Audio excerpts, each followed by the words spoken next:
USS Missouri and watched the Japanese surrender. Went home for more the next day and died.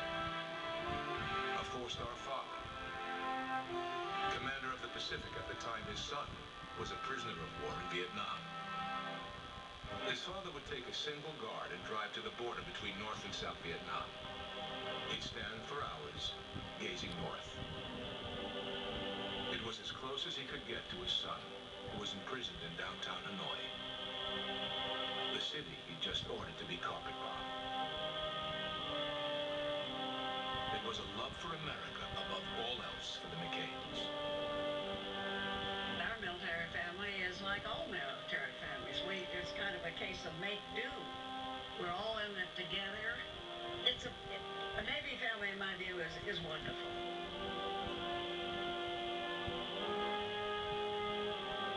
John McCain's remarkable role in America's history began before Vietnam.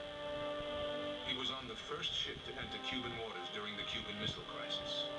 And again on the USS Forrestal, where, strapped into the cockpit awaiting his turn for takeoff, a missile accidentally fired from a nearby F-4 Phantom and hit a fuel tank. The fire burned for 13 hours. 134 men lost their lives. John McCain's life was somehow spared. Perhaps he had more to do. A year later came Hanoi. Critically injured and with wounds never properly addressed.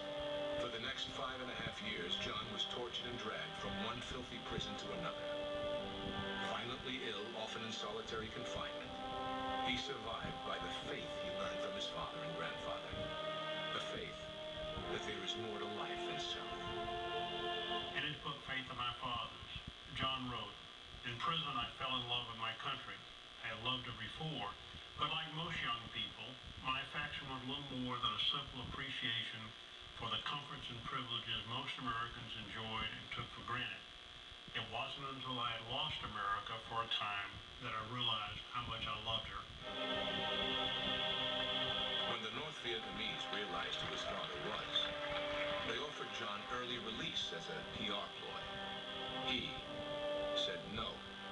He'd honor first in, first out, like everyone else. And so, he chose to spend 4 more years in hell. 5.5 years later, the war was over, and McCain was set free. The constant torture and isolation could have produced a bitter, broken man. Instead, he came back to America with a smile, with joy and optimism. He chose to spend his life serving the country he loved, first in the United States House of Representatives.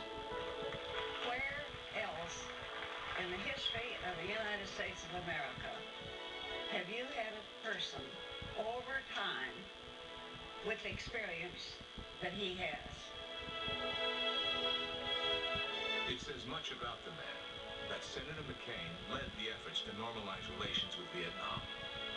5.5 years in their hell, and he chose to go back because it was healing for America. That's country first.